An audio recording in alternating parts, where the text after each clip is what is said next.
الحمد لله مالك يوم الدين إياك نعبد صراط الذين عليهم غير آمين اشرح لي صدري ويسر لي أمري واحلل عقدة. Thank you very much everyone in.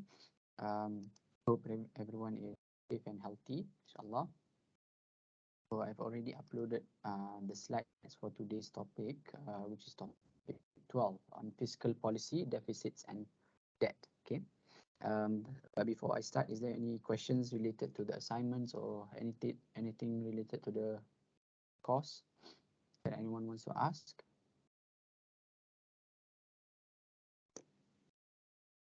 Okay. So just a reminder, yeah. So your assignments will be due. Both assignments will be due on 30th of May. So you have five days to submit both. Okay. So I would highly recommend for you to do one first, okay, and then submit as soon as possible, and then you can focus on the other. Okay. So don't wait until the last minute until you submit. Try to do both at the same time. Okay. So there's a few more days for you to do both assignments, and hopefully you can submit on time, okay, before the due date. Okay. So to be fair to the people who submit on time later, what we'll do is for the people who submit late, we will have to penalize in terms of the points. Maybe we have to deduct some points. So depending on how many days or how many hours that they submit late. Okay. So please be aware of this. Okay. And if you have any questions or any trouble or anything that you want to ask related to the assignments, feel free to contact me. Okay. Okay, so if there's no question, let me just share the screen.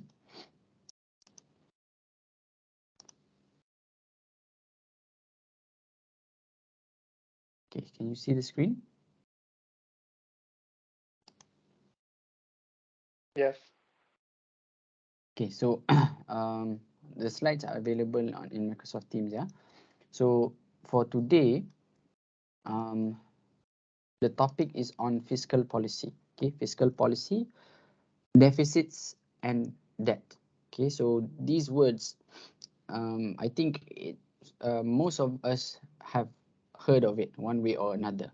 Okay, and this is because this is usually terms that are being said or are being used when it comes to government's involvement in economics. Okay, so what will be discussed for today's topic, okay, is firstly we will explore the tools, basically, okay, the tools that the government use to undertake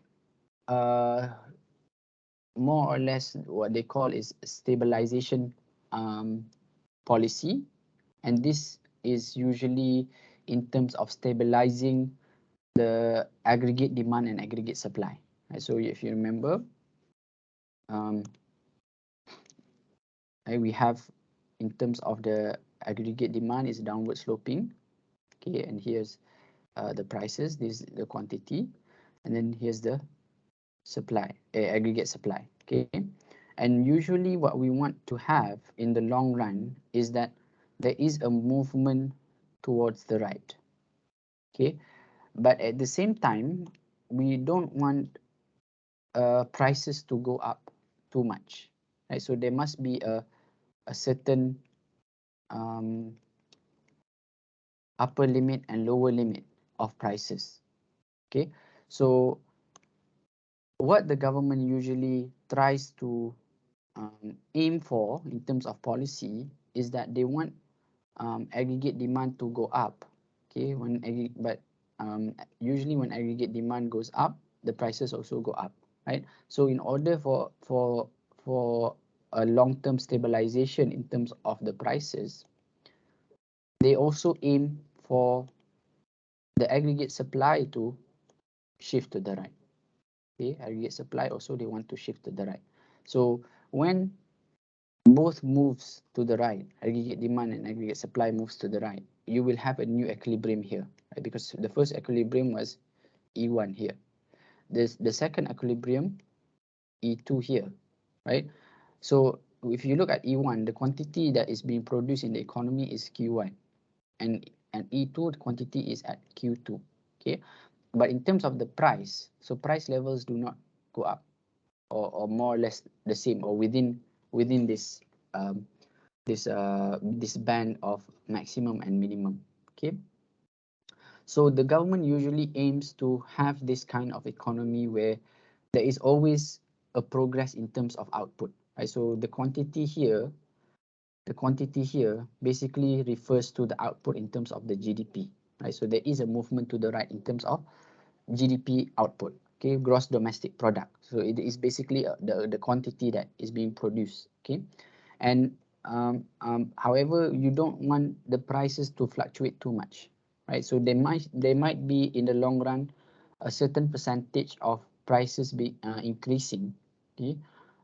However, we don't want it to be too um, radical in terms of the changes, right? So this is part of government stabilization policies, and in order to do so, they have some tools. Okay, so the government has some tools to undertake these stabilization policies. Okay, and these tools are basically come in the form of two aspects.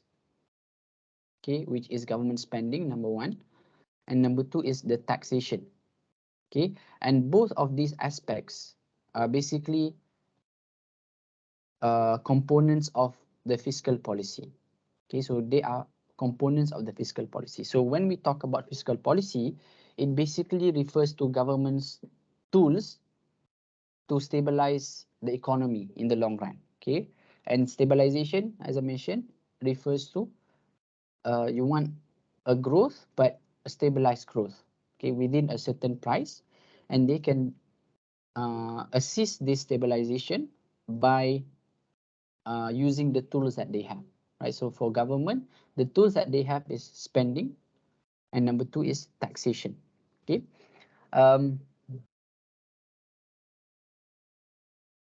right, and basically, as time goes, okay, as we've learned, right, the the economy will also encounter periods of uh, downturn and upturn, right? So this is referred to usually as the business cycle, right? So when it goes down, it is the recession, okay, and then when it goes up, it is a better period, a recovery usually, and then it will reach a peak again, and then it will go down again, right? So this basically represents the the progress of the economy, okay, but within the current system, the progress of the economy will go through this business cycle. Okay, so the term is business cycle. So, however, you don't want the the movement of the business cycle to be too volatile, too radical, right? So it is better, for example, as compared to the red one here.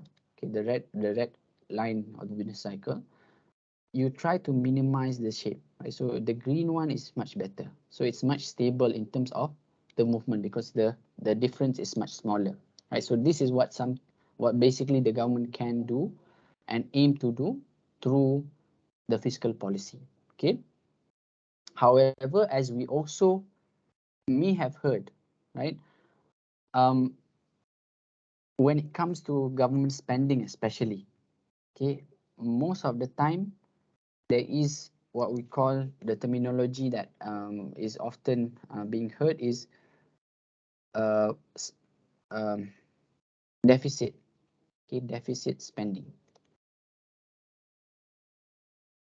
Okay, so so deficit spending, okay, refers to government spending, where government spends, okay, so they spend more than the tax that they collect, more than their revenue. Okay, so you spend more than the income that you have supposedly. Okay, so for the government, basically the income that they have or the revenue that they have is coming from the taxation that they collect, right?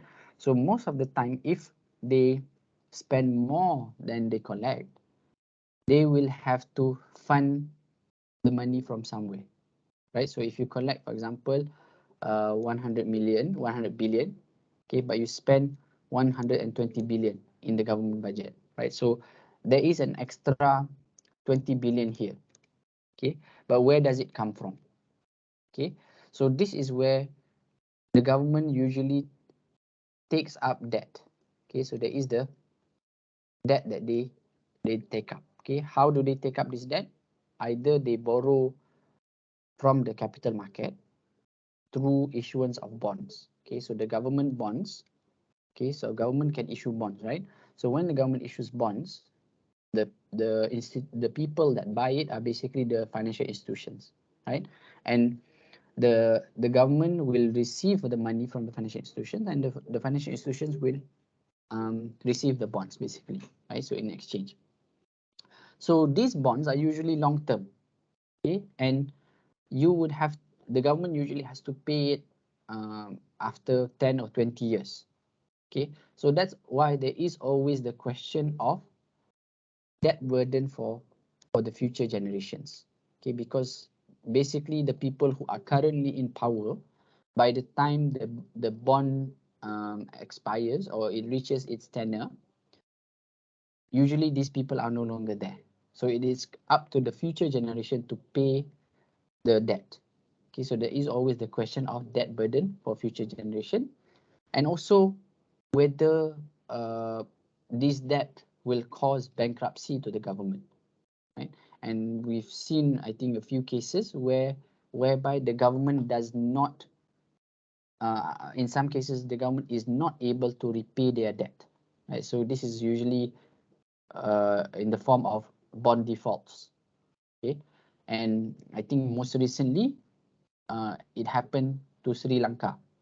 Okay, when the government was not able to pay the payback their the returns for the government debt. Okay, so this is we will go into further detail. Okay, so this is just an overview, okay, of the fiscal policy. Okay, but we'll go into further detail as we go along, inshallah. Uh, is there any questions so far? Are you following me? Can you hear me? Yeah, doctor, the debt that the government take, can they just like print money that will help them pay the debt? Printing money is usually left to the central bank. However, the government can sort of influence the central bank, but in most cases, in most um, uh, developing countries, the central bank is usually independent. Okay, as we saw, I think we've already covered, right? Monetary policy, right? Let's check. Monetary policy was, not yet. Oh, monetary policy is next week. Sorry. Okay, so we will cover monetary policy in the coming weeks. Okay. Um, so usually the decision of printing money is left to the central bank. Okay, and usually the central bank is independent on its own. Okay, and they are the ones that will control the money supply. Okay, however, like as what has been happening quite recently during COVID, what happened was that the government can what happened was that in most developed countries like the US, UK, the government borrowed from the central bank, right? So it's not that they can print. The government cannot print, okay? Because the question of printing is usually by the central bank, okay? Because they are the ones that control the money supply.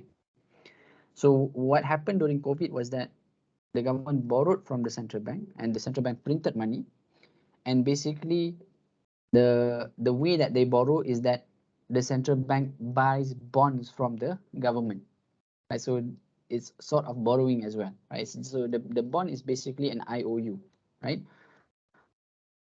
um, so in a way, okay, it is indirectly printing, but the power of printing is comes from the central bank, so it's not from the government, right? So it's similar, is the same. Government sells the bonds, but instead of selling the bond to the market players, the financial players, they sell it to the central bank.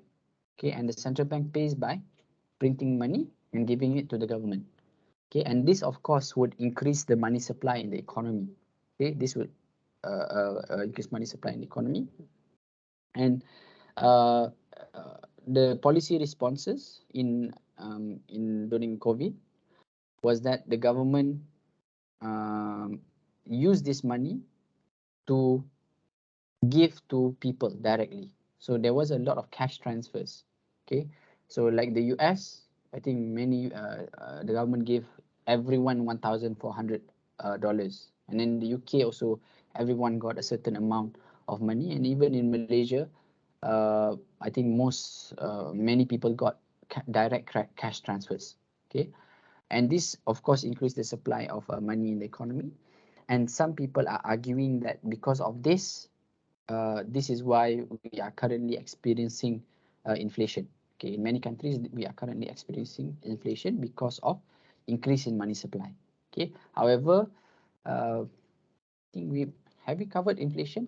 I think we covered inflation. So however we look at inflation, there's two inflations, right? There's cost push inflation and demand pull cost push and demand pull, right? So when it comes to money supply increase, it is usually uh, related to the cost push. No, demand pull, because everyone now has a lot more money in their hands, and because of that, they are consuming more. Okay, their income is higher, and therefore they are consuming more. And when they're consuming more, basically this is related to the demand in the economy. So the demand goes up, right? So the aggregate demand basically goes up, and this is when aggregate demand goes up. This is basically the term that is being used is demand pull inflation. Right? So as you can see in the figure here, if the aggregate demand goes up from AD to AD2 here, okay, and the aggregate supply doesn't change, basically the prices will go up. Okay, so that is related to the demand pull inflation. Okay, but however in reality, what's happening is that aggregate demand was increasing, but aggregate supply decreased actually because of the disruption to the supply chain. Okay, so if you look at let me just see. So if you look at AD and AS, right? So this is the price, is quantity. So AD is downward sloping and AS is upward sloping, right? So when people had more money, when government gave people money, cash transfer, right? So what happened was that basically aggregate demand went up, okay, because everyone was demanding more. Now they were spending more as compared to previously before they got the money, okay. But at the same time, now what happened was that there is also a supply chain disruption, okay. So AS also shift, but the AS shift to the left, okay. AD shift to the right, AS shift to the left, okay. And this was because of many factors, okay. So currently because of China lockdown, okay, which caused supply chain disruption, and then there's also the war in Ukraine and Russia, okay, and then there's a lot of protectionist measures where countries are no longer uh, exporting certain goods outside, right? So this basically increase the cost of goods and services. Okay, so therefore the prices or the supply of goods and services reduces. And overall, if you look at the new equilibrium here, okay, E2 here as compared to E1, this basically caused the price increase. Okay, so from P1 to P2. Okay, so this is I think the phenomena that is currently happening. Okay, and I think as we will see next week.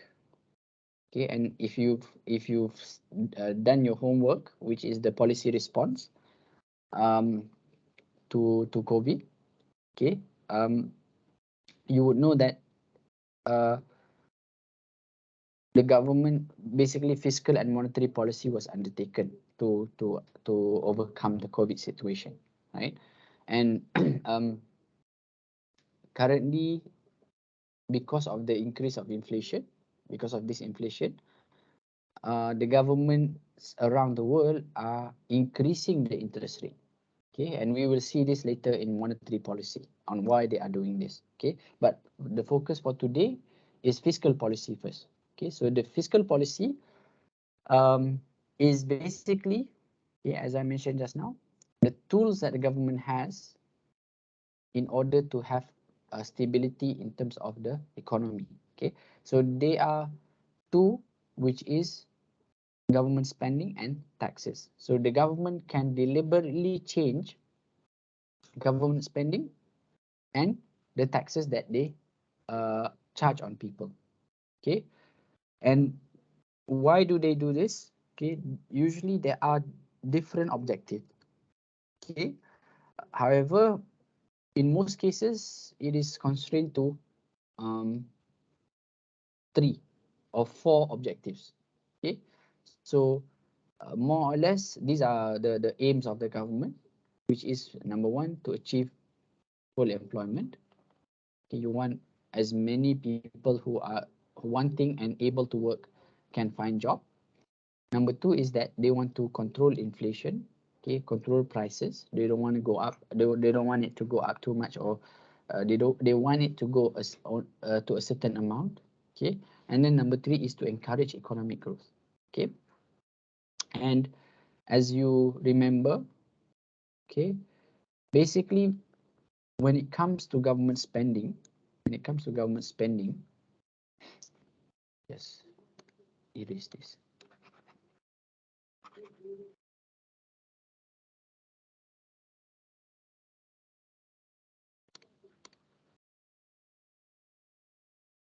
When it comes to government spending, it is basically a component of GDP.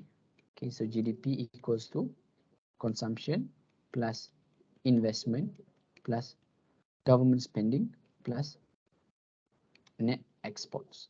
Okay, so government spending is one of the 4 major components of GDP. Okay, so they can control GDP. So basically, the higher the government spending, the higher the G. Okay, and when it comes to taxes, okay, this basically would influence all the other components. Okay, for example, um, you can change, the government can impose taxes or change the uh, tax rate to influence consumption. Okay, so maybe, for example, in certain countries they have VAT or GST. Okay, and for example, the VAT, okay, or value added tax, for example, or GST, uh, previously was 10%, right? So if you paid the cost of the good is 100, so you have to add 10%, which is $10. So you have to pay 110, right? So the 10 goes to the government, and in order to influence the level of consumption, what the government can do is now, okay, instead of 10%, we reduce the tax to 6%. Okay, so there is a negative 4% reduction, and this basically, when the tax goes down, would lower the prices of goods basically, and would encourage consumption now, because goods are cheaper, right?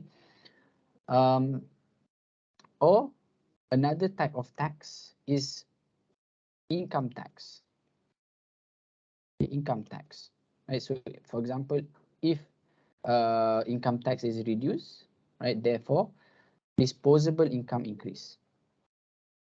Okay, so people can spend more because they pay less taxes. So when disposable income increase, okay, this will also increase consumption. Okay, and then another form of tax, okay, we have the VAT or GST.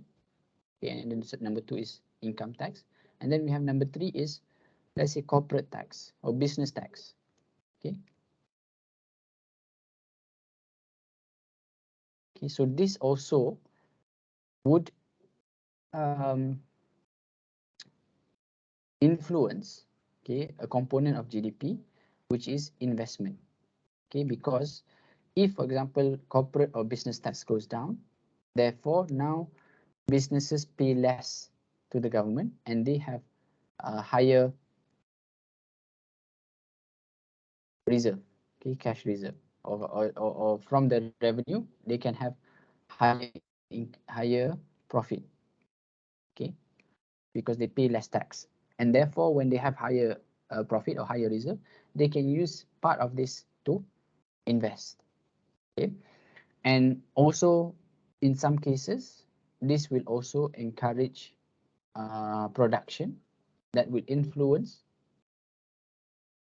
import or exports, right?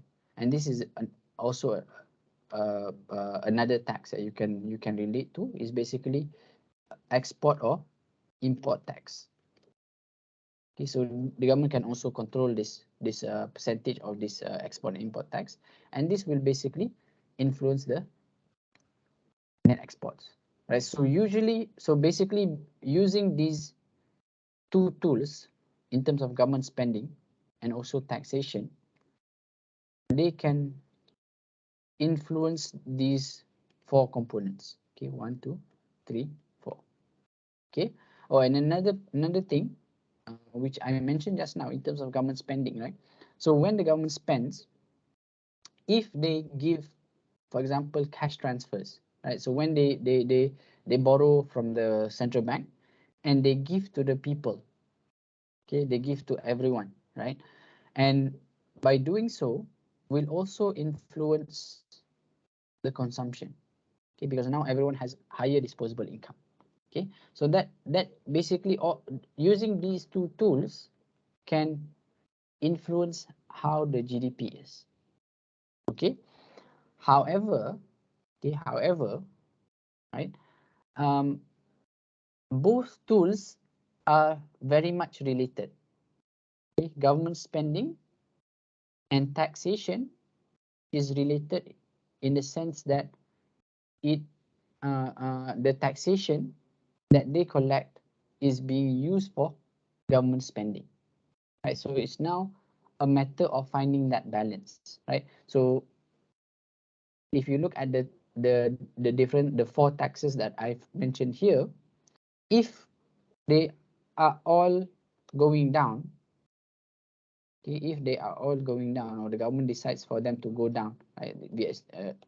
VAT go down, income tax go down, business tax go down, import tax go down, right? So then what happens is that government revenue, okay, government revenue will also go down.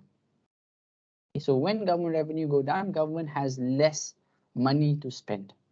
Okay, government has less money to spend, and therefore when the government spends more than the tax that they collect, then they will encounter a deficit situation, right? So there must be a balance between the taxes and the government spending, right? And basically they have to go back to the objective. What was our original objective when we undertook this fiscal policy? And basically we have to see whether whatever our decision is can achieve employment, or can control inflation, or can also encourage economic growth. Okay, so this is basically, you can argue, is the short summary of fiscal policy. Okay, any questions so far? Everyone follow so far? Can you hear me? Yes, doctor. Okay. Okay, so basically there there there there there are two types of fiscal policies. Okay, number one is the expansionary fiscal policy. Okay, expansionary fiscal policy. So you can imagine uh, the effort of expanding a balloon, right? So you want to expand a balloon, right? So the aim of expansionary fiscal policy is basically to expand the economy. Okay, we want the economy to grow bigger. Okay, and this is opposed, as we will see later on, to contractionary fiscal policy. Okay, so this is number two. Okay, contractionary fiscal policy, where you want to contract the size of the balloon. You want to make the size of the balloon smaller. Why? Because you don't want the balloon to be to grow too big too fast. Because if a balloon grows too big too fast, it will eventually pop.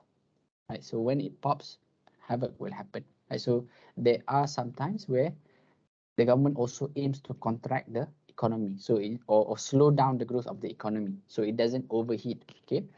Okay. So for the first fiscal policy, expansionary fiscal policy, you want to expand it, right? So this is usually used, or this policy is usually undertaken by the government during a recession. Okay, during a recession. Okay, and recession, if you look at the textbook definition, is basically a reduction, okay, or reduction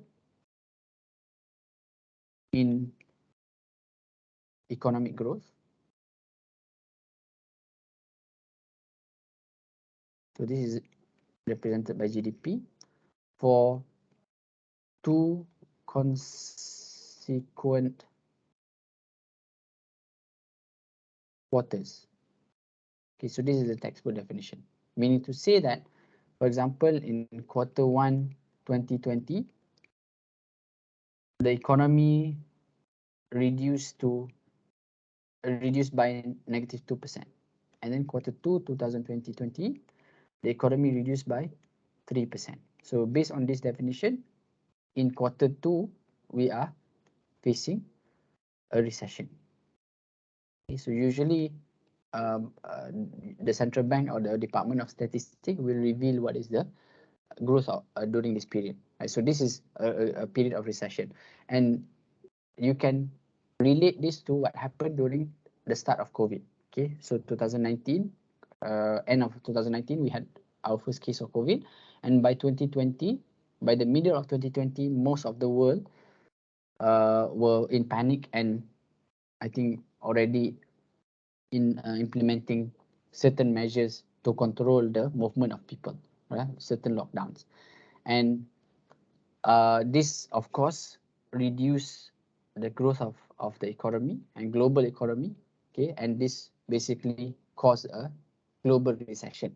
Okay, so basically when this happened, okay, when a recession happened, okay, okay, when during the start of COVID, okay, so this is price, this is quantity, right? So we use the aggregate demand and aggregate supply model again. Okay, aggregate demand, aggregate supply. Okay, so when the lockdown happened, okay, AD1, yes, okay, so this was before COVID, right? So we had a certain price level, a certain quantity globally, and this was equilibrium one. Okay, so when the lockdowns happened, basically immediately people spent less. Okay, so when people spent less, basically the consumption level dropped, right? So when we look at the components of AD, right? So components of AD is also similar to GDP. Okay, GDP, which is C plus I plus G plus NX. Okay, and basically when COVID happened, right? So all these components went down.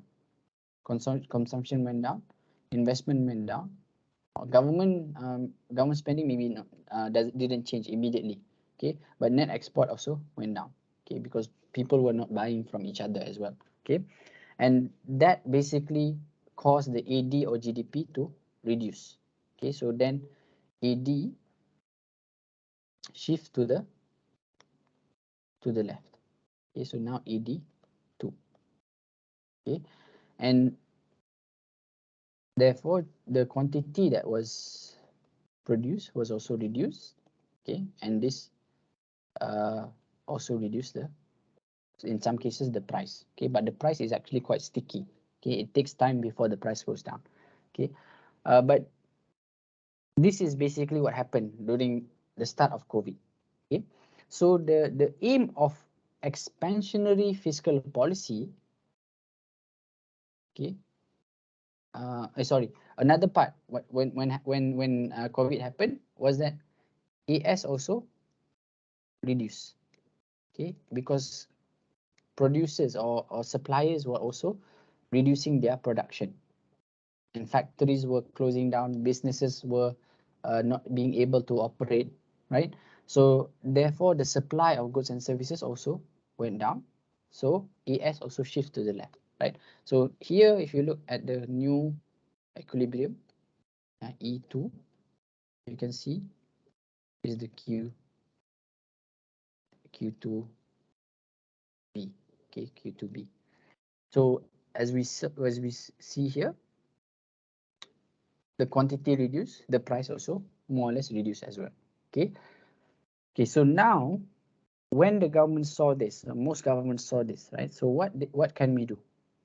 Okay, so basically the aim is to eventually increase back, okay, we want to increase back AD from AD2 to AD1 or at a higher level, and we want to move back AS to a higher level, okay. So we can do that with using our tools, okay, we can do that using our tools, okay. So what can the government do using fiscal policy? Basically, number one, as we saw, we have to increase government spending, okay. We have to increase the G, okay, we have to increase the G, and then we have to decrease the tax, okay. And basically if we decrease the tax, like I mentioned, the all the different taxes, the goods and services tax, the right, what was it, the GST, the VAT, the income tax, the business tax, export tax, right? When they reduce all that, it will also increase the consumption, increase the investment, and increase the net exports, right? So then you can have increase of aggregate supply, okay, because when investment increase, supply also increase, and when consumption increase, aggregate demand also increase, okay.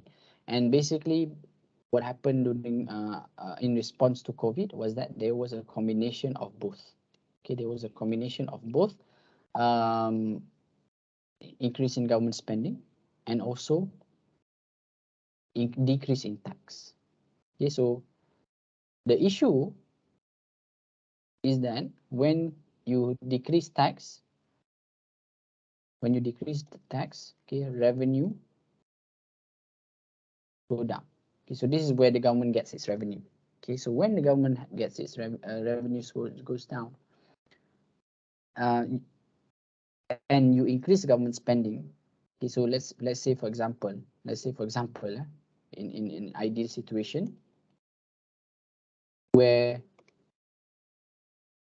previously during before COVID, okay, let's say the ideal situation was that government was collecting a tax of, let's say in 2019, okay, they were collecting a tax of 100 billion and they were spending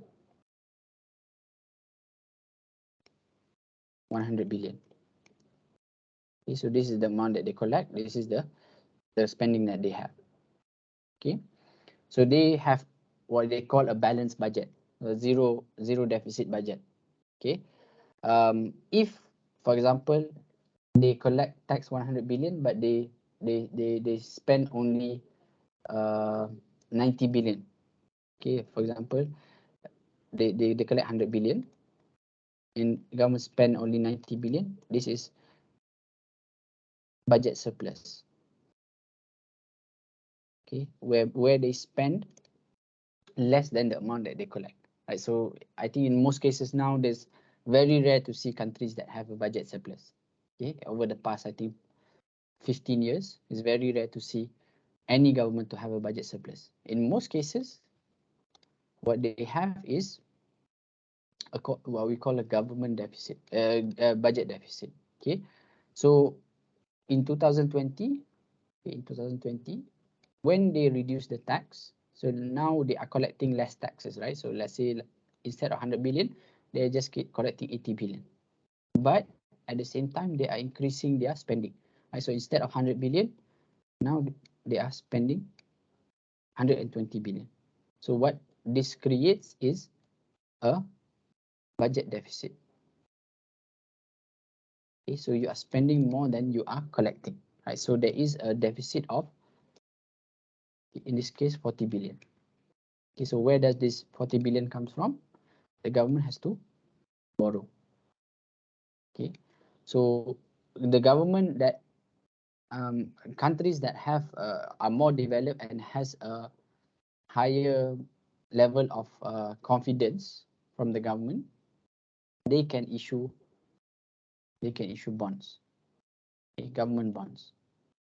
Okay, uh, so these bonds can be sold in the financial market, or in the case of most recently, they were sold to central banks. So the central banks bought, right? So it is basically like borrowing from your close family or close sibling, right? Or in some terminology, they say you just borrow from your right pocket and put it in your left pocket. So this is when the central bank buys from the government.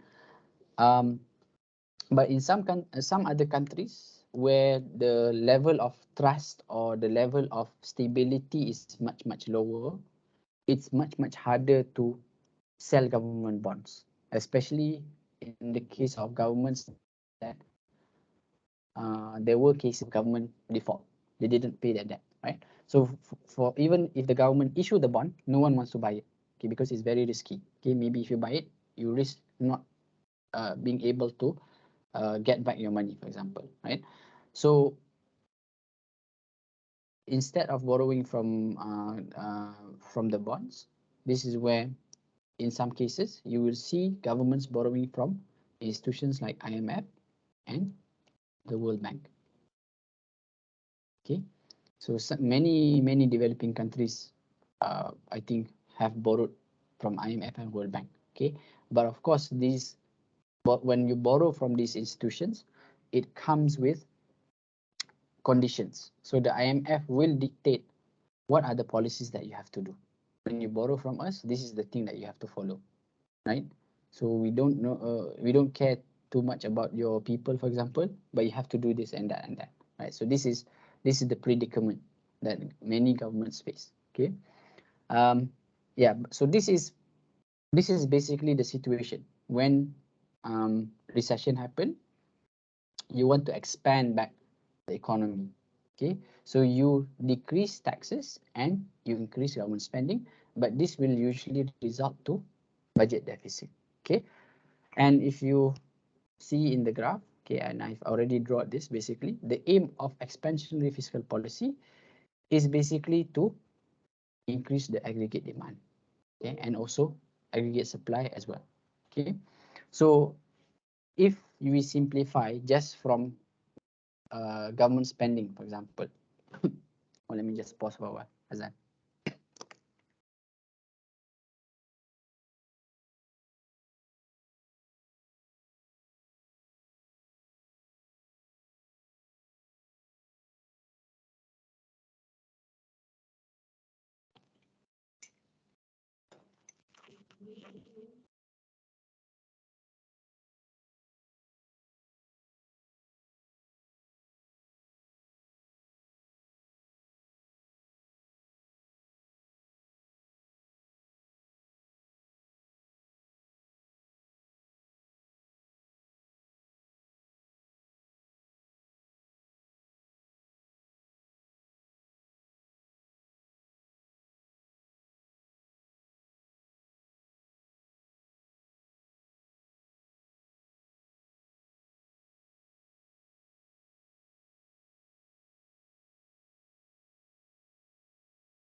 Okay, so are you following so far? Any questions?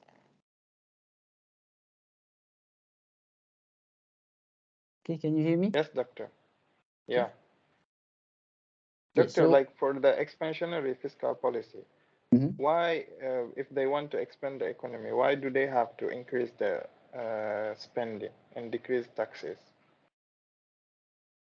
I think it's, if they want to expand the economy, the logic will be that they decrease the spending and they increase the taxes, right?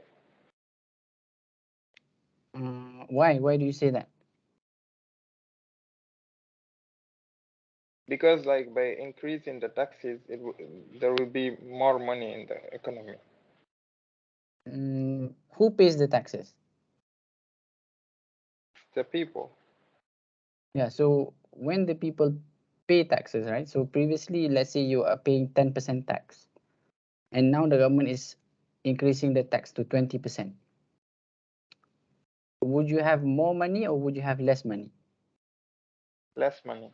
Right? Because you are paying to the government, Mm. right? So there's no guarantee that the money will go back into the economy, or the money may go back to the economy, but it may take some time because the government is just collecting first, right? Mm-hmm. And later on they will spend maybe. Yeah, but we don't know if they will spend on beneficial things or not, right? So instead of paying that extra 10% and paying that to the government, you could have spent it on buying things in the economy. You understand? And if you spend by buying things in the economy, that will basically inject money into the economy. Right? So when you buy from a shop, the money will then circulate from the shop. Then they will use the money to buy their their uh, their supplies, right? And then the supplier will also buy other things. So that will be a flow of money. But if you pay taxes, it will basically take money out of the economy. You understand? So when there is an increase in tax, money is being taken out from businesses, money is being taken out from people's pocket, from their income, and it is being put into the government's account. Right? So when that happens, basically consumption will reduce, investment will reduce, and maybe net exports will reduce. And when that happens, basically these are components of aggregate demand. Okay, so when CI and net exports reduce, aggregate demand will shift to the left. You understand, brother? Yes, We already doctor. Yes. covered, right, the aggregate demand and aggregate supply model. Mm-hmm. I think the previous let me just check.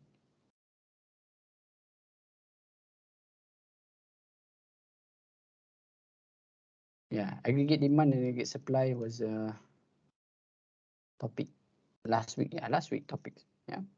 So aggregate expenditure and aggregate demand and aggregate supply. So you have to go back. What is the components and what are the factors that would influence the movement of aggregate supply and aggregate demand?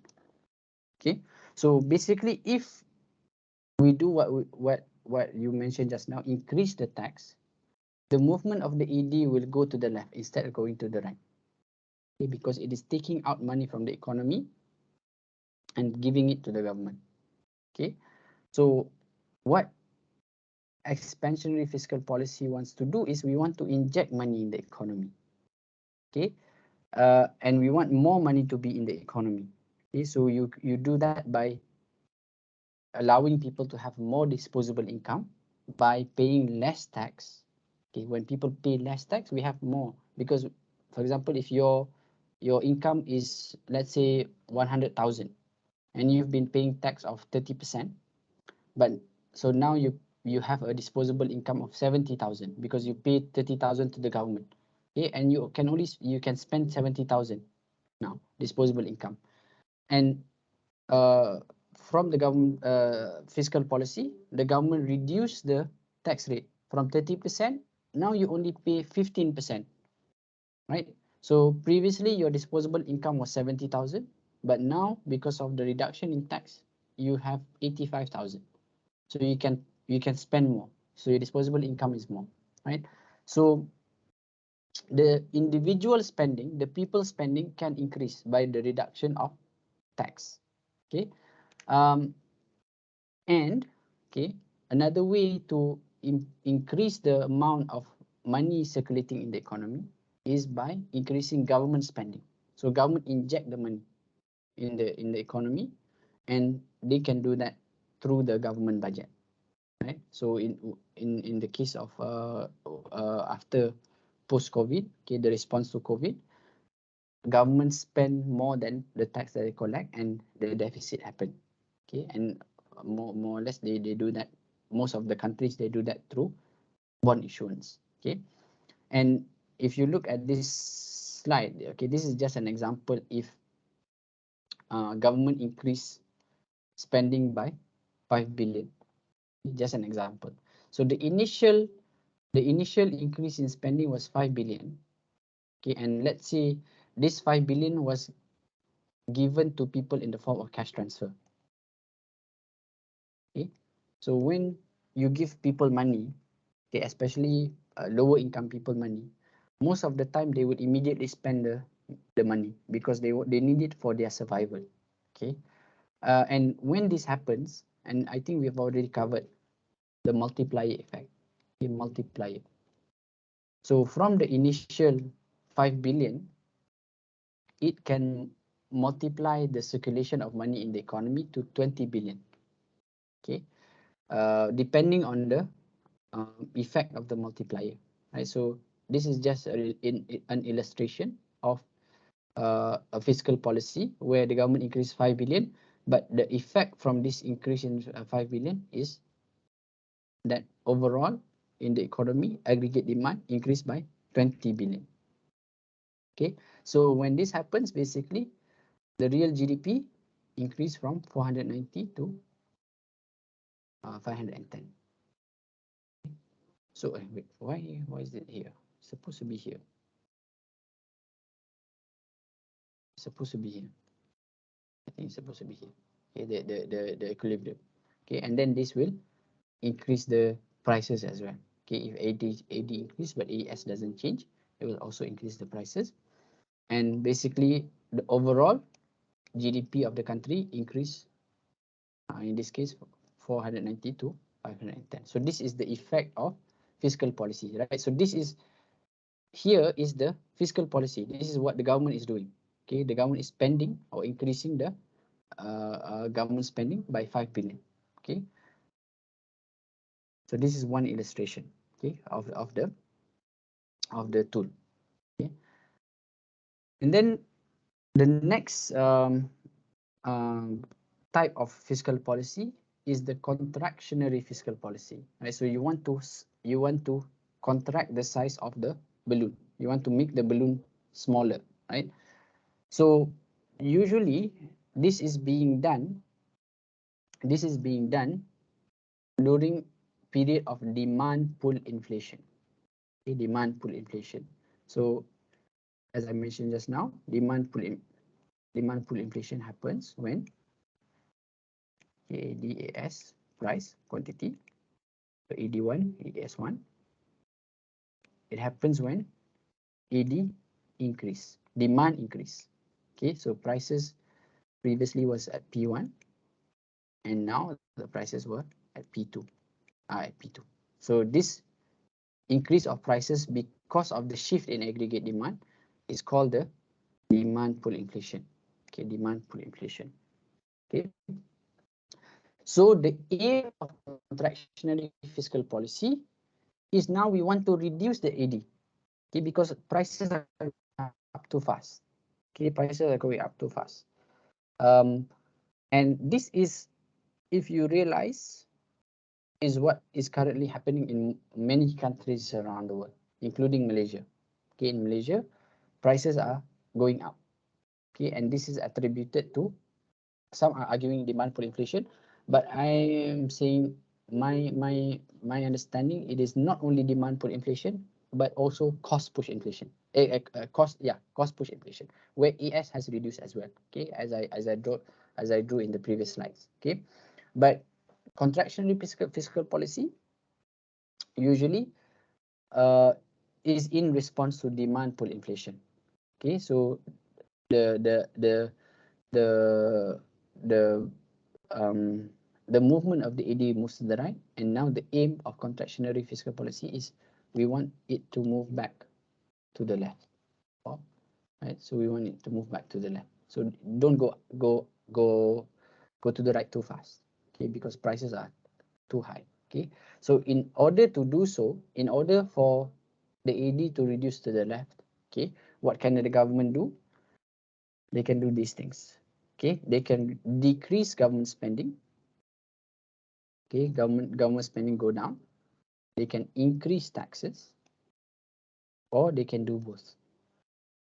Okay, so in this case, for example, just a hypothetical situation. Yeah? In 2021, let's say government collect a tax of 100 billion. Okay, and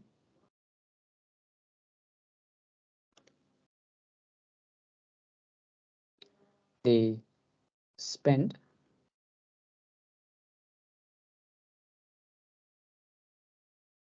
120 billion. So this was a deficit. Just hypothetical. Okay, but now in 2022, okay, they increase the tax. Okay, they increase the tax. Now the tax that they collect is 120 billion. Okay, but they reduce the spending, right? Government spending reduced to 100 billion. Okay, so in this case, there is an extra of 20 billion. Okay, and this is what basically what is termed as a surplus. Okay, so it is as if you collect, or you have an income, right, of $120,000, but you only spend $100,000. Okay, and therefore you have an extra of 20,000, right? So in this case, the government has extra of 20 billion. Okay, because of tax increase and reduction in government spending, right? But however, in the real situation, this does not usually happen. Even in the current situation, maybe there is some increase in taxes, but not as much. Okay, not to the point where the surplus will happen. So maybe what happens is that the tax will increase to 105, but the spending is still reduced, but 115. Okay, so there is still a deficit of 10. Okay, so this is just the situation. So taxes does reduce, tax does increase, government spending does decrease, but they in most cases there's still a deficit. Okay, so when this is done, Doctor, why is government spending always like high? it's usually because the government they spend more than what they can earn from the tax. This is naturally what the government does. But there are some cases where I think long time ago, even in Malaysia, the last time we had a government surplus, the spending surplus was in 1996, 1997. And I think for the US, the last time they had a surplus was during the time of Bill Clinton. What was that? That was 2004, maybe. I forgot. Right. So it's very, very rare to see a government surplus. And that's why we see the level of government debt around the world. All the countries have a negative or a high level of government debt. Okay, all the countries. I don't think there is any country that has no government debt, right? So usually what they do is they keep on issuing bonds. Okay, when the old bonds mature and you have to repay the bonds, they just repay it by issuing new bonds. Okay, so we maybe the bond value is 100 billion. So in order to, when the maturity comes, we just issue a new bond, 100 billion as well, to repay that bond, right? So it is as if you are you have a hole, and in order to cover that hole, you dig a new hole and take the soil from that hole to cover the previous hole, but you still have a hole, right? So this just is just digging a new hole to cover the previous one. So it's that's the situation that we are in, right? So I think there is I'm not sure if there is a slide here, but let me just see. There is an illustration of government debt.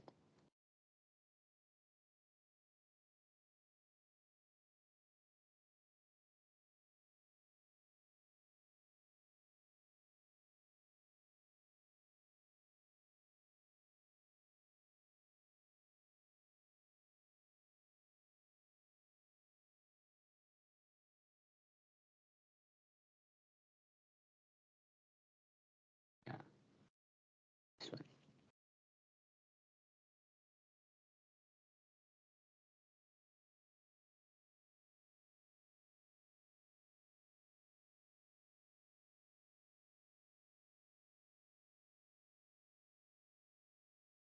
So yeah, so if you can see here, state of government debt around the world. I think yeah, Japan has the highest one, 238% of their GDP.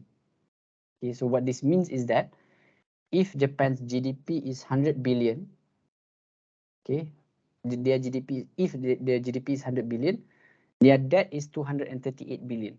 It means that if they produce during the year 100 billion, and all the money that they get from the GDP for that year, it's not enough for them to repay the debt. So they need 2.4 years to repay the debt.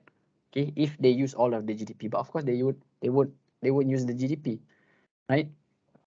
And even the green ones here, the green countries here, they are still in debt, but their debt is less than 10% of their GDP.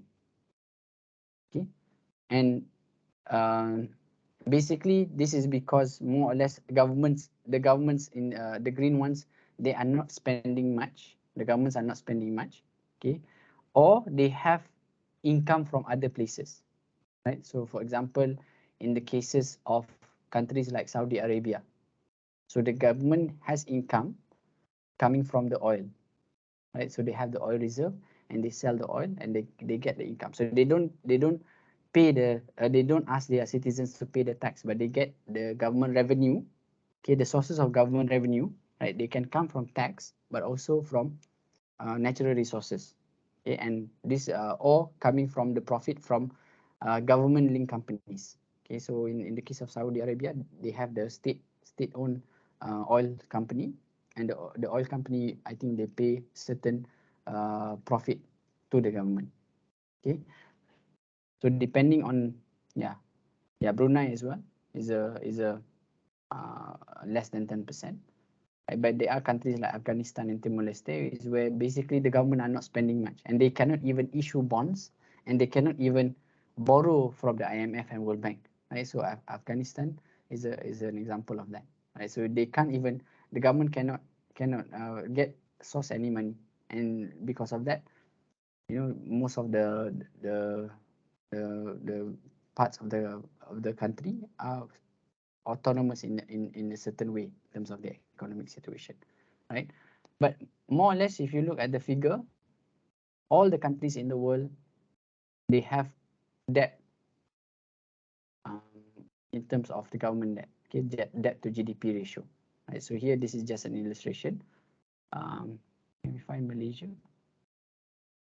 Show where Malaysia, I think it's around 80% Malaysia.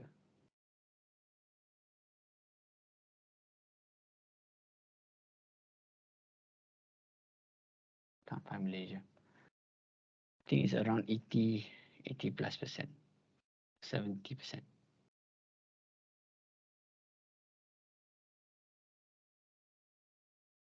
Yeah, Malaysia is 54%, but this is figure back in 2017. Now I think Malaysia is around 60%. Okay, debt to GDP, meaning to say that if our GDP is 1 trillion or 1,000 billion, 540 billion is our debt. We are in debt, okay, from the government deficit. Okay.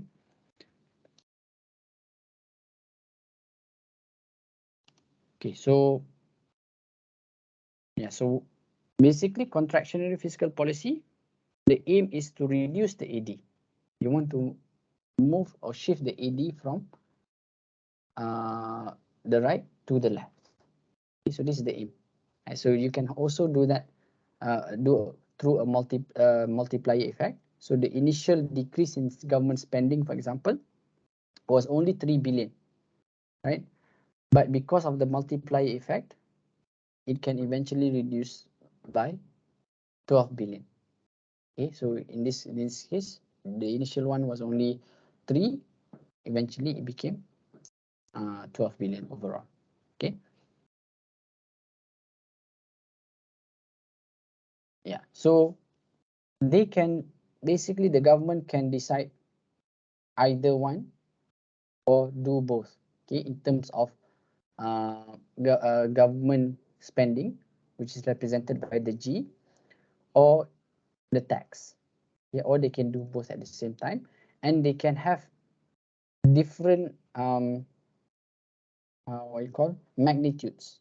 Okay, different magnitudes. Maybe the government spending doesn't change much, but the taxation changes a lot.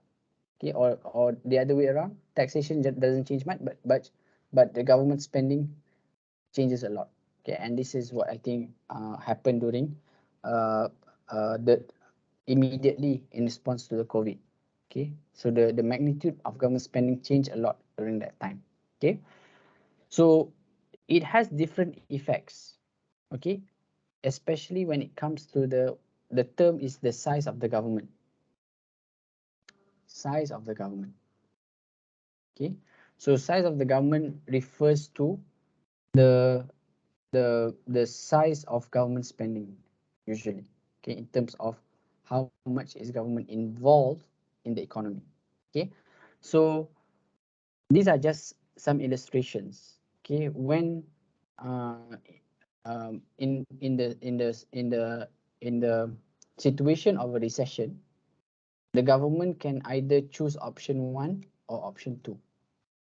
Okay, so in this case, in option 1 here, if the government wants to expand the size of government during a recession, okay, during situation A. Okay, so this is also situation A. Okay, so there's 1A and 2A. Okay, so you can choose either to do 1A or you can do 2A. Okay, so if you want to do 2A, which is to expand the size of the government during a recession, in response to a recession, you can increase government spending. Okay, so this increases the size of the government's involvement in the economy. Okay, so government involvement increase, therefore you can see that the size of the government increase. Okay, and another situation is B. Okay, during inflation. Okay, B 1B or 2B. So the government can decide whether you want to do 1B or 2B, but we show here first the 1B. Okay, during inflation, which is currently happening. Okay, so you try to relate to what is currently happening around the world. Inflation is happening. So the fiscal policy, if you want to do it 1B, is by increasing taxes.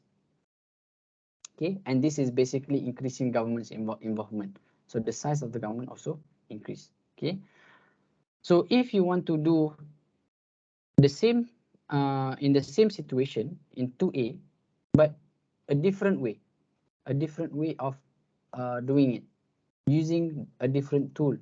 Okay, during time of recession, if you want to reduce the size of government, you decrease the tax. So in this case, taxes go down. Okay, so in 1A, to increase the size of the government, you increase the government tax.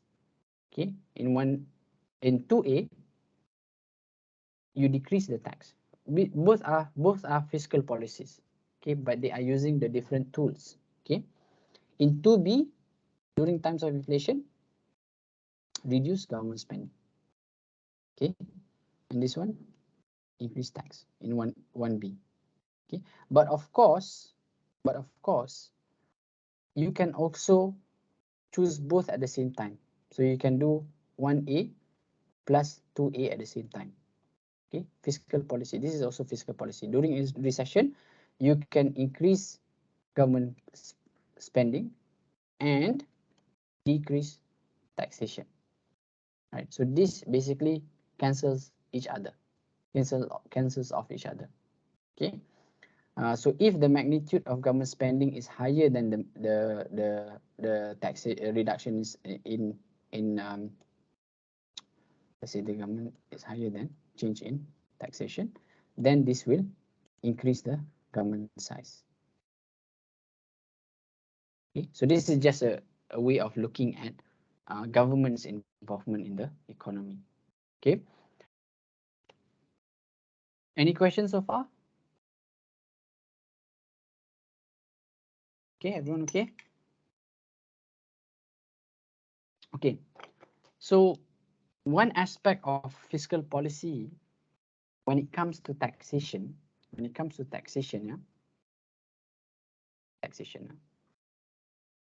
is that taxation is seen as a built-in stabilizer, okay, whereby taxation would automatically kick in when GDP increases or when aggregate demand increases, okay, because of increase in income and consumption. Usually it will be balanced out by taxation, because when there is a certain level of taxation, right? Let's say the general taxation level in the economy is 10%. Okay, so when spending increase, let's say now consumption or spending. Okay, so when you consume or spend 100 billion, for example, so based on the tax of 10%, you pay 10 billion. Okay, so now your disposable income is 90 billion.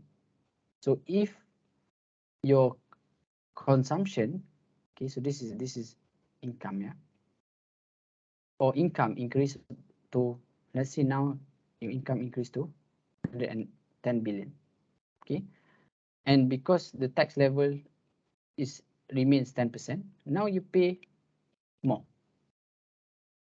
okay, but of course you have a higher disposable income, 99 billion, okay, but in terms of the amount of tax, it also helps to reduce your spending as well, right? Because if the tax wasn't there, you have, when income increases, you basically spend more, right? So what the tax does is that it helps to reduce the effects of income increase, okay, and this is basically termed as uh, um, transfer of payment. Okay, so no, sorry, it's not transfer of payment. This is basically the relationship of taxes would then vary directly with GDP, meaning to say that the higher the GDP, the GDP, usually the government will collect more taxes, right? When the economy grows, people and businesses will get more income, and when people and businesses will get more income, they will usually pay more taxes, okay.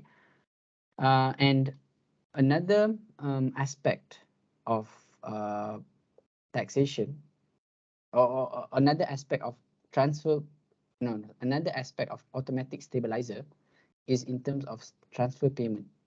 Okay, so transfer payment is basically the payment that the government pays to people depending on what is the policy.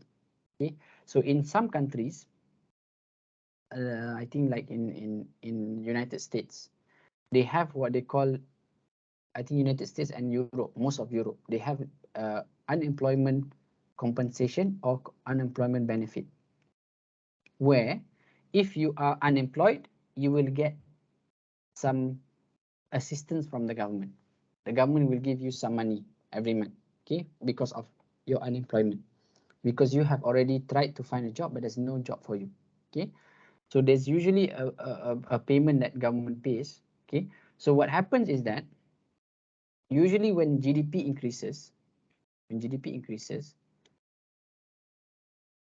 during a time when GDP increases, unemployment usually goes down, okay, because people are basically the cause of GDP increasing is because people are employed. More people are working, and when more people are working, they contribute to the productivity and they contribute towards the GDP, right? So when this happens, basically the number of people unemployed are usually less, right? So therefore, the unemployment benefit that the government pays usually goes down during this time, right? So the transfer payment would vary inversely to the GDP. So during times when GDP goes up, transfer payment go down. During the time where GDP goes down, okay, when GDP goes down, represented by the blue one here, when GDP goes down, unemployment goes up, and usually the benefit that government has to pay goes up. Similarly for welfare payments, okay, also go up during this time, okay. So what the role of automatic stabilizers does is basically it reduces the severity of business fluctuations. Okay, they can reduce the severity, right? Maybe let's say if the automatic stabilizers were not there, this will be the situation in the economy. Okay, but because of the automatic stabilizers from the tax and transfer payment, the shape still go up and down, but the magnitude is not as much, okay, as compared to the blue one, okay, because of the taxation that is in existence, okay. And basically there is different policies that the government can undertake in terms of tax, okay. They have what we call, here I'm just mentioning three, okay. They have the progressive tax system, proportional tax system, and regressive tax system, okay. So the example of progressive tax system here is, for example, depending on your income, okay, let's say if you have an income of less than 10,000, you don't pay any tax, okay.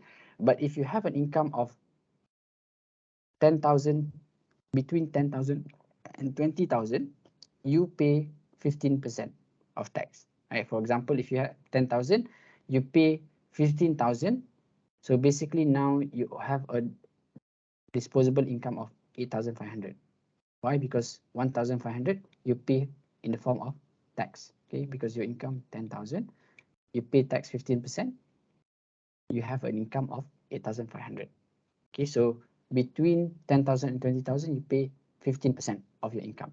Okay, and a progressive tax system is where the higher your income, the higher percentage you pay. Okay, so in this case, alhamdulillah, in this case, okay, if your income goes higher than 20,000 up to 30,000, okay, once your income increases to 20,000, you would then be charged a tax of 25,000. Right, so for example, if your income is 20,001, okay, income of 20,001, so you have to pay a tax of 2,500, which is 1699. The income that you have remaining is 1699 or 17, okay, more or less, okay, 16999, okay. And this is basically you have to pay a higher percentage because the income tax is higher. Okay, and then when you reach a level after 30,000, you have to pay more. Okay, so basically the the rich will have to pay more tax. Okay, so it's not everyone pays the same. So basically, the higher your income, the more the tax rate that you have to pay. So this is a progressive tax system. Okay, a proportional tax system. Okay, a proportional tax system is where everyone pays the same. Right? So it represented, for example, by the blue line here. Okay, so no matter what your income is, whether you earn 15,000, whether you earn 10,000, whether you earn 100,000, everyone pays 15%. So it is proportional. Okay. And the third tax system is where they have a regressive tax system. Sorry, before I go to the regressive tax system. So number 2 is also the tax where, for example, GST or VAT. Okay, so no matter whether you are rich or you're poor, you pay the same amount of GST and VAT. So if a poor person buys rice from the supermarket, they still pay a GST of 10%. A rich person buys rice from the supermarket, they also pay the same amount GST, goods and services tax, right? So the same amount. So it is proportional in that sense. Okay. And then thirdly, is regressive tax system is where the richer you are, the less tax that you pay. Okay, the less tax you pay. So it is the opposite of progressive tax system. Okay, so some would argue as well that GST and VST is a sort of a regressive tax system, because basically the rich actually, in terms of the full percentage over their income, they only pay a very small portion of the GST and VAT. Okay. But that is another topic that we can discuss later. But this is just you can argue is the different tax systems that can be implemented by the government, and basically this tax system acts as a built-in stability in the economy. Okay, and this is also part of the fiscal policy. Okay.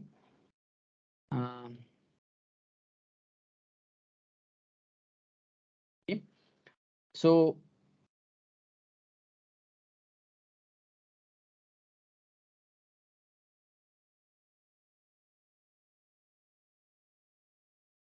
yeah, okay. So this is the figures in the US. Okay, in the US, the last time they had a budget surplus was in 2001. I think this was during the time of Bill Clinton. Okay, but after that, all of this was uh, negative. Okay, yeah. So in 2007, okay, 2008, okay, we encountered the global financial crisis. Okay.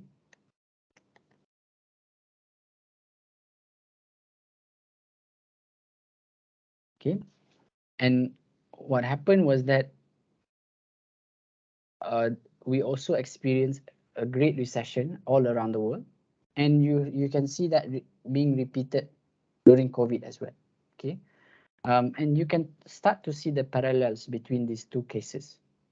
Okay, and hopefully you are paying attention, because this is part of your assignment as well. Okay, what was the government response? Okay, after the crisis happened, and basically, even similar to during the COVID, there was also early on market problems. Financial market had problems, and basically there was a credit market freeze. Okay, people can't borrow because the banks were collapsing during this time. Okay, and many banks went into bankruptcy, and many banks had to be saved by the governments. Okay, not only in the US but also in Europe, and also some parts of Asia as well, and Africa. And overall in the economy, there was a sort of pessimism for the future. So what's going to happen? So people started to be more conservative. People didn't spend, right? And it in the US, the recession began in late 2007 and lasted for 18 months. So for 18 months, every month, their economy was shrinking. Okay, so their economy was shrinking. Right, so what the government did, okay, was that they increased the government spending. They increased the government spending in 2008. So the government spending was called more or less a stimulus package, because they want to increase back the size of the economy, because it was declining for 18 months. Okay, and they injected 152 billion. They injected 152 billion through government spending, but this didn't work. Okay, this didn't work. Why? Because even though government pumped in money in the economy, people were still pessimistic. Okay, we don't know what the future holds, so therefore we don't increase our consumption, we don't increase our investment, and therefore the aggregate demand didn't increase. Okay, so then in 2009, they also had a tax rebate.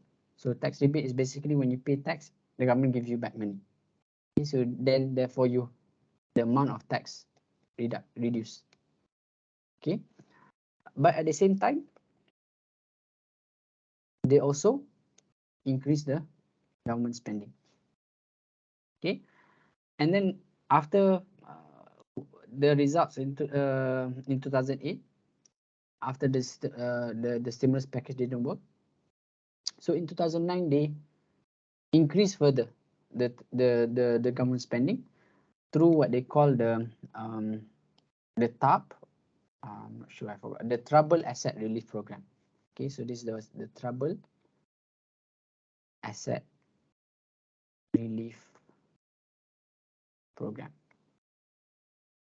Okay, and this is basically the government bailing out the banks. Okay, if you, I think in our first class, I recommended one documentary which is called Too Big to Fail. So this is just an illustration of what the government was doing during that time, basically bailing out these big banks, because if these big banks fail, it will cause a higher or larger destruction to the economy. Okay, but of course, after doing this TAP, they embarked in what they call quantitative easing. Right, so this was also government increase in government spending, and it was basically the government pumped money in the economy, and I think the amount was total, if I'm not mistaken, is 10 trillion. Let me just check.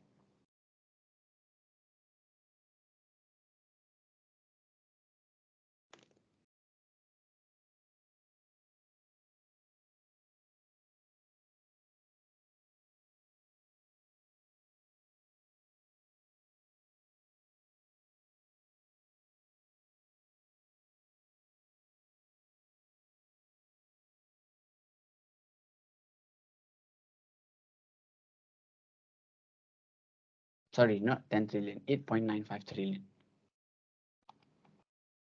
Oh, sorry.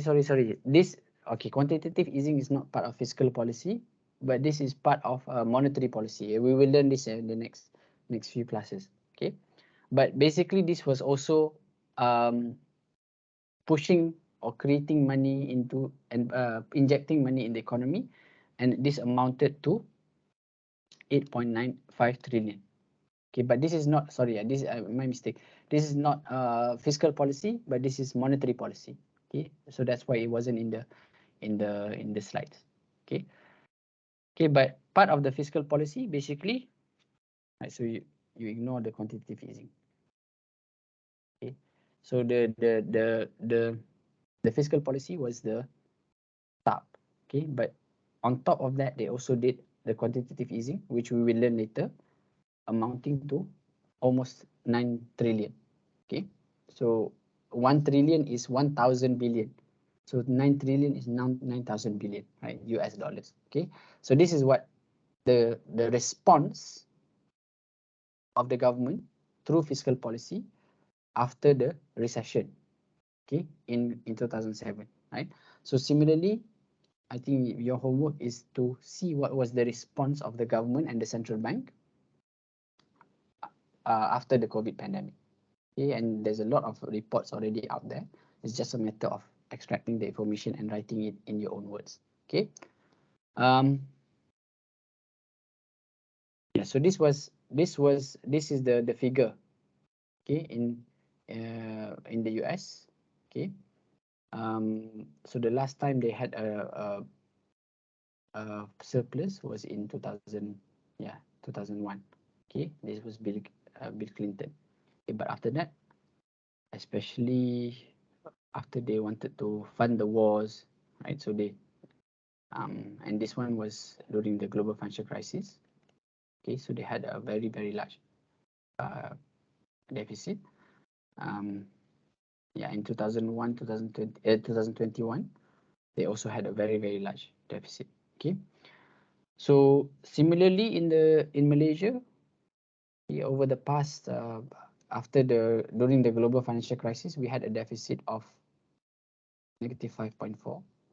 Okay, and then I think 2020 was around, I think around 6%. Slide is not updated.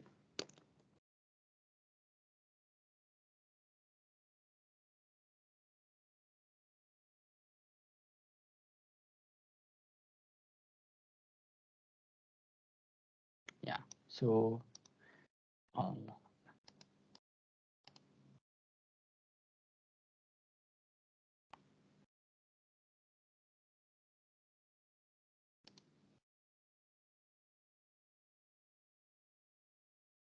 based on the report by Fitch,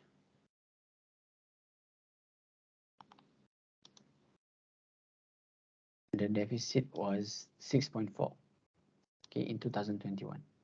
So in 2020, 6.2. Okay, so it is much higher than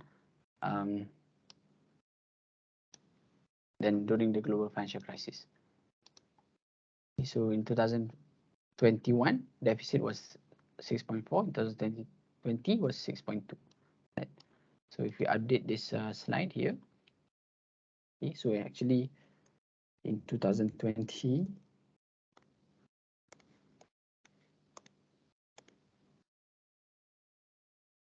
it is 6.2. Okay, 6.2.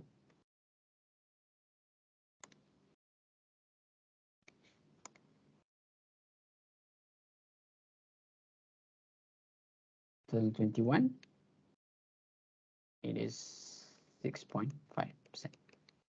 Okay, so the last time we had a surplus was during this period. Okay, I think was this till here 1998, 1998. So this was during the time where Anwar Ibrahim was the finance minister. Okay, and after that we had political crisis, I think in 1998, where he was jailed, and then after that that was the last time we saw a surplus. Okay. Any questions so far? Okay. Can you hear me? Just to check. Yes, doctor. Yes. Okay. So basically the global perspective post-pandemic, okay, you can see that all around the world, the governments were facing a deficit, okay, especially in 2021. Okay. Yeah, in the Eurozone, okay, and the UK, in Malaysia, okay, they have the figure here, fiscal deficit higher than 6% of GDP. Okay, so the government were forecasting only 5.4, but eventually we saw the deficit was 6.5 actually. Okay, and in 2020, 6.2. Okay, but now I think they reduced again in 2022. Managed to reduce the deficit. Okay, so there are some, okay, when it comes to fiscal policy, usually there are some problems and criticisms as well. Okay, and this is basically attributed to timing. Okay, because of lagging. Okay, lagging. So there is some lag, okay, in terms of recognition lag, administrative lag, and operational lag. Okay, so by the time the government identifies the problem, it's usually already too late.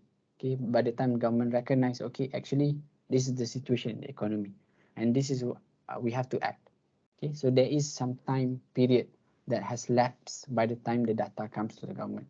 Okay, and when they want to implement the government the fiscal policy, there is also the administrative lag.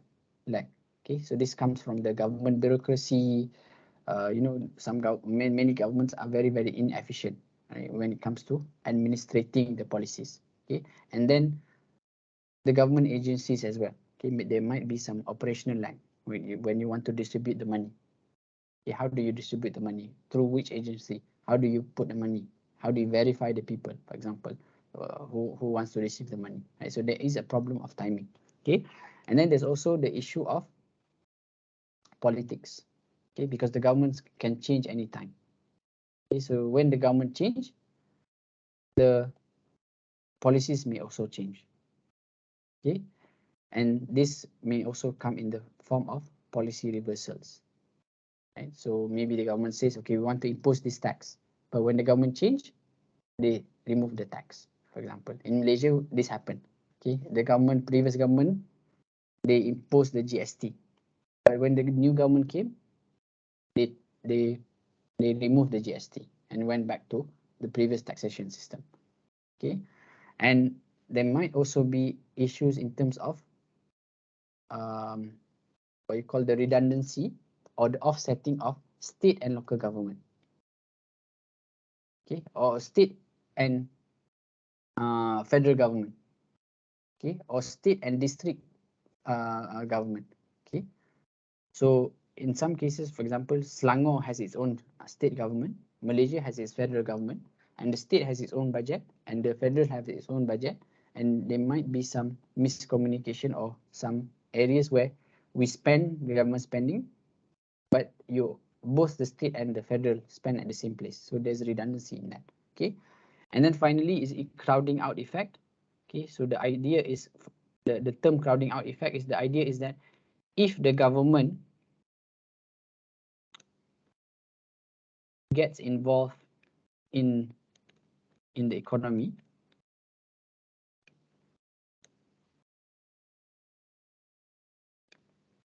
it will crowd out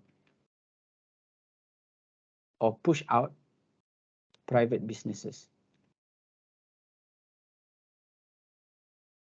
Okay, because when the government is involved in the economy, basically they are competing with private businesses. So this will basically push out the local businesses and crowd out. So this is the crowding out effect. Right? So this is also a criticism of fiscal policy. So the current thinking of fiscal policy, basically, I think this was before pandemic happened. This was before pandemic happened. Okay, but now maybe it's more updated. Okay, so during after the global financial crisis, what what based on the results, because when if you look at this, right, when the government increased the government spending, in this case, it didn't work. Okay, it didn't work. Okay, so the thinking was that the government shouldn't handle the short-term fluctuations, but let the central bank, the Federal Reserve, handle the fluctuations, and we saw this through the quantitative easing. Okay, the QE. Okay, so the fiscal policy should be evaluated in terms of the long-term effect. Okay, and use tax cuts to enhance work effort, investment, and innovation, and use government spending on public capital projects. Okay, so this is like the mega projects. Okay, so this is the current thinking more or less during the in terms of how do you want to use the fiscal policy. Okay. Yeah, so currently the US has a public debt of in 2015 18.2, but now of course there's more, and this is basically through the different securities, okay, or the bonds, okay, and this was in the form of treasury bills, treasury notes, treasury bonds, US saving bonds, right? So there's different types of bonds, okay. So this is just the breakdown of the debt that the US government has, okay. So most of it is in the form of US agencies. So this is local ownership. Okay, so the foreign ownership is only 34%, and 66% is within the US. Okay, 18.2. Okay, yeah. So there is this trend. Okay, but this is a global trend, not only in the US, but more or less most countries around the world has an ever increasing government debt because of spending deficit, okay, budget deficits, okay. And similarly in the US, in Malaysia, we had this issue, and we still have this issue, okay. Um, During when we changed the government, it was revealed that we have a 1 trillion worth of debt, and I think now it's still increasing. And part of it, if you are aware of Malaysia, one of the big issues was that we had a controversy in terms of 1 MDB. Okay, so the debt from 1 MDB itself is 32 billion. Okay, 32 billion from this 1 MDB. Okay, and the yeah, basically the government says they don't have much money left. Okay, based on the revenue that they have, they don't have much money left.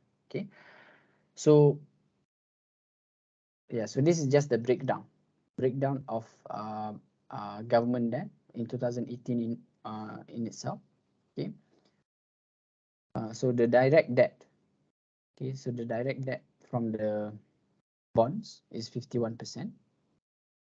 Committed government guarantees 9.2%. 1 MDB 2.2%. Okay, so the total debt and liabilities around 75.4% back in 2018. Okay, but I haven't updated what is the current one. Okay.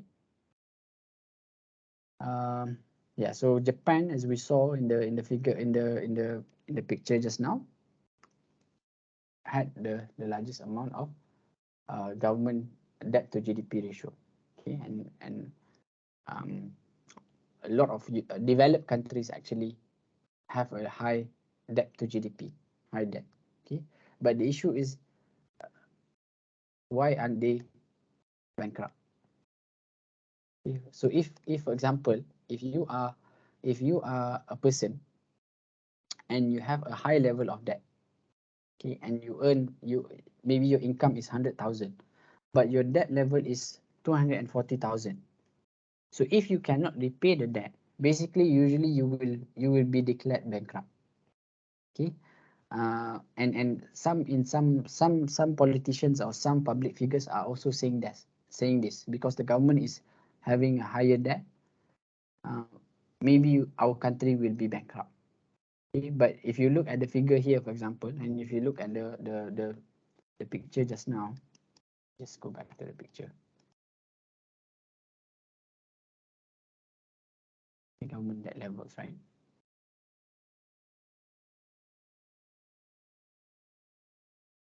Most of these countries, a lot of these countries are also developed countries. Okay, but they are never declared bankrupt. Why? Because usually, more or less, governments or countries do not become bankrupt, and they can always repay either by issuing new bonds or by borrowing from institutions like IMF and World Bank. Okay, so this is the situation. Okay, so it's different from normal individuals that have a debt level. Okay, and so there is also Yeah, so there is also the issue of you have the debt, but you also have to pay the interest on the debt.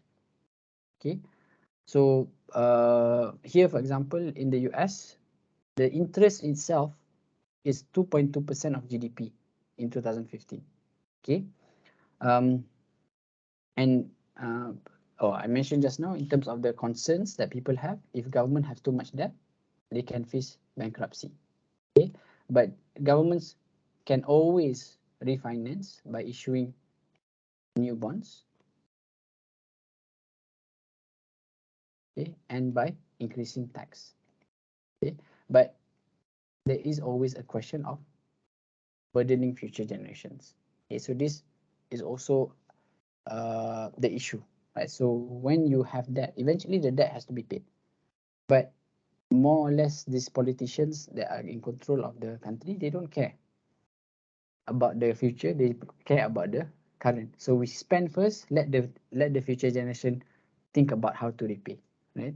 But of course, they won't be the countries won't go bankrupt because there's always ways of refinancing and taxation. Okay. Um,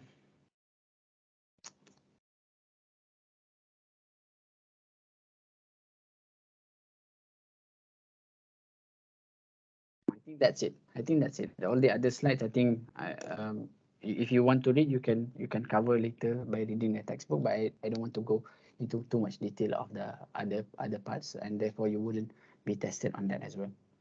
Okay. So, is there any questions on the topic? Doctor, Yes. what happened when there is so much surplus? What the government do with the surplus income? So usually they pay back the debt. Uh, Yeah. So they pay back the debt, and usually this is what you call the aim in the long term.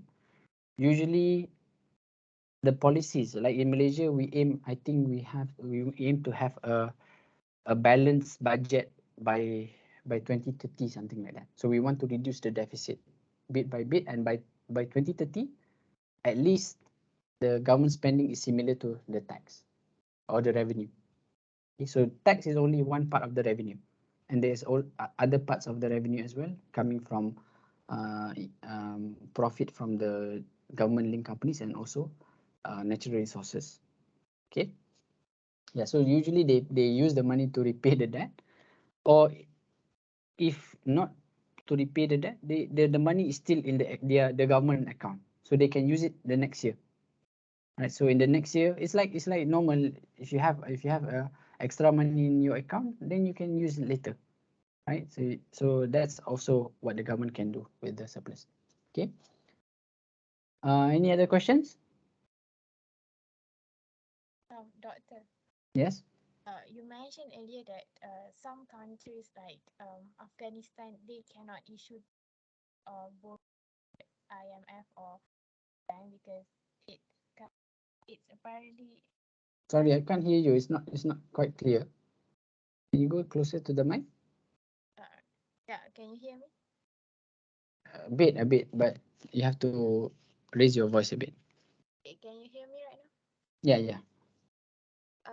Just now, you told us that some countries like Afghanistan, they cannot issue bonds or borrow money from IMF or World Bank because apparently they are unstable countries. On what measures a country is considered stable or unstable? It depends on the situation of the country, right?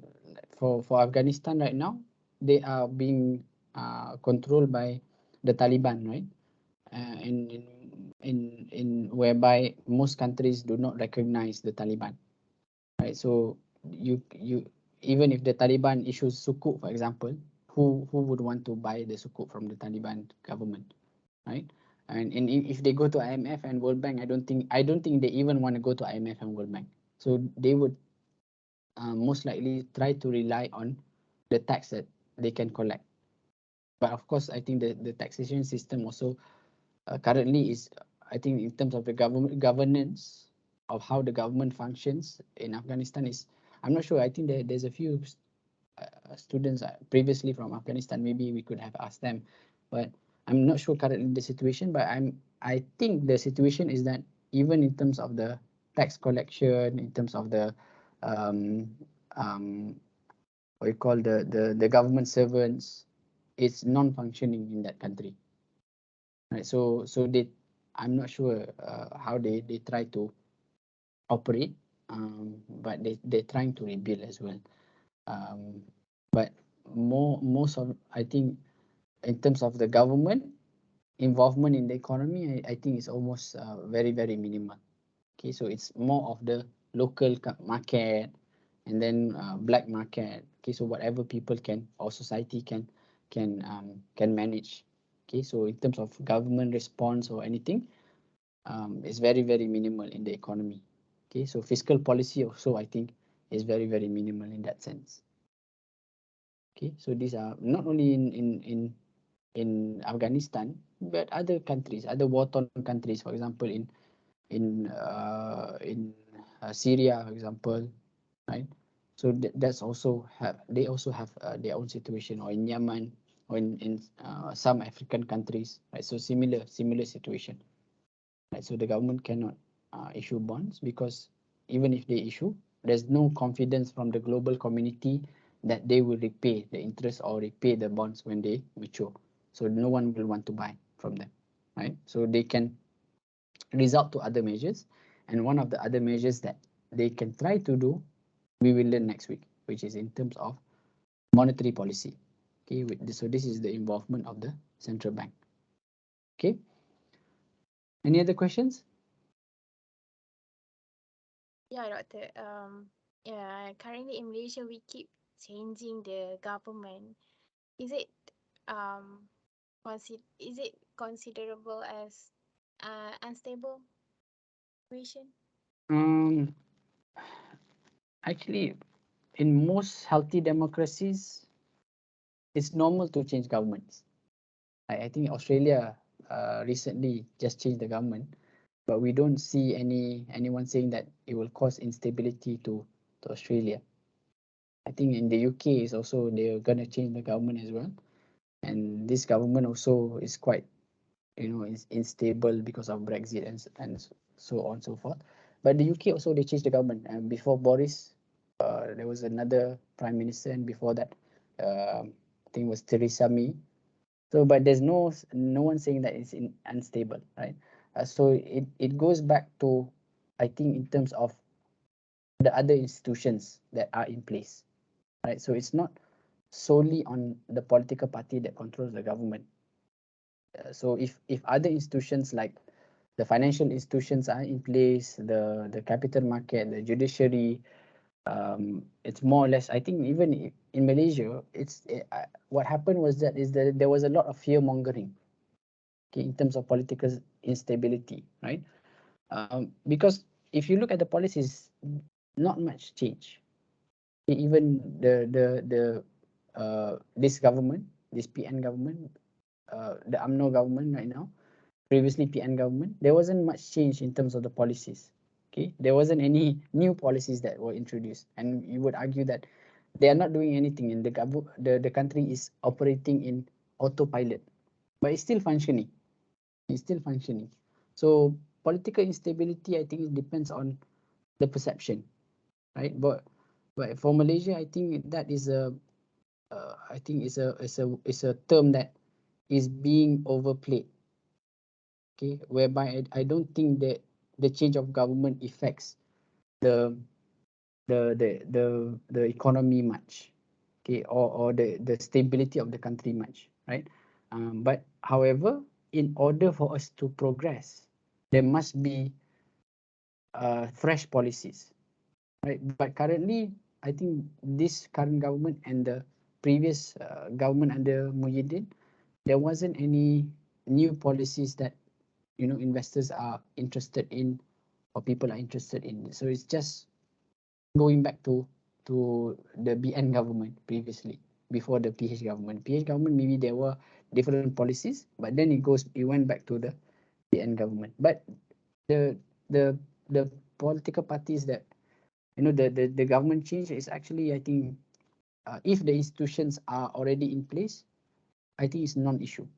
And this is also a non-issue in most developing and developed countries, right? So like the US, the UK, Europe, right? So even though they change the government, it's still there's no mention of country instability because the institutions are there. Okay, so yeah, so that's my take on this issue. Okay, thank you, Doctor. Okay, any other questions? Okay, Yeah, so doctor, why is the deficit like more on rich countries? What is the cause? because they are spending more. They are spending more. The governments are spending more, and they are able to do that. Why? Because they can issue the bonds, right? So the deficit is being funded by usually the government taking up debt, right?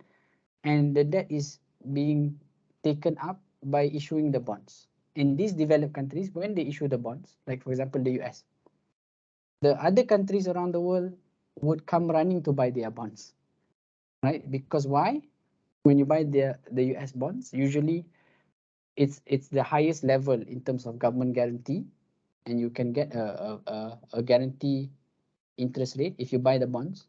And when it comes to maturity, you will also get back your money. So it's high, very, you would say the US government bonds is the most less risky bond in the world, right? So and they when this happens, basically they can keep on doing that, right? And they can keep on funding their deficits, and they can keep on funding their wars, right? Because countries, even the Muslim majority countries, keep on buying their bonds, right? So this is the situation. Okay? The developed countries can keep on doing that. Yeah, but unless there is a change in the balance of power, the global powers, this situation will continue to happen. Okay, and even yeah, like I mentioned, even if they change the government, because of the institutions that are there, still they can still do that. Okay. Yeah, doctor, like issuing bond, like a government can issue bond, like for their willingness, like if they want at any time. Yeah, they can do that at any time. So it's like similarly for financial institutions, they can issue bonds at any time as well. So usually governments, they have yearly budget, right? So they issue, like Malaysia, we have budget 2020, budget 2021, budget 2022. So budget is just they are presenting to the parliament. Okay, this is the amount that we expect to get from our tax collection, which is our part of our revenue. Okay, so revenue is you can get government revenue from tax, from the natural resources, from oil, for example, in Malaysia, and from profit from government-linked companies. So usually they pay a certain percentage of profit to the government, and this is the estimated. So usually by the end of 2021, they will present a budget for 2022. Okay, so this is for 2022. This is the amount that we will estimate to get for the revenue, and this is the amount that we budget to spend. This is the government budget for 2022. This is the amount that we are going to spend, right? But however, during the course of 2022, maybe suddenly the government realized, oh, we have to spend more. Okay, so we already presented in 2021, but now we have to spend more than what we estimated, right? So how do we fund this? We fund this by issuing more bonds. Okay, and usually when they spend more, they will have to present back in parliament, usually Commonwealth countries. So usually they have what is called a supplementary budget. So in some cases during I think in 2022 previous sittings, they already issued a supplementary budget. So on top of the budget that they presented last year, they also have to present a supplementary budget, which says that okay, we are spending more than we estimated, and we are funding this by issuing bonds. Okay, so this is also the way that they can do it anytime throughout the year. Okay.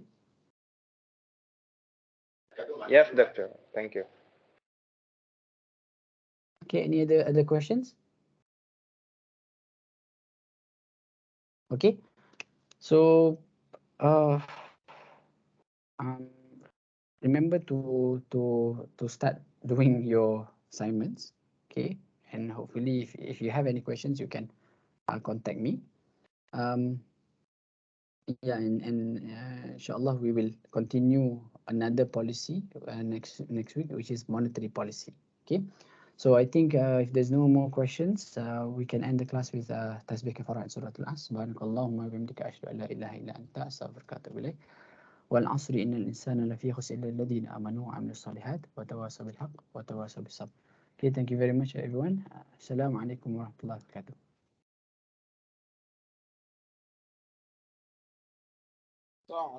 Walaikum assalam wa rahmatullahi.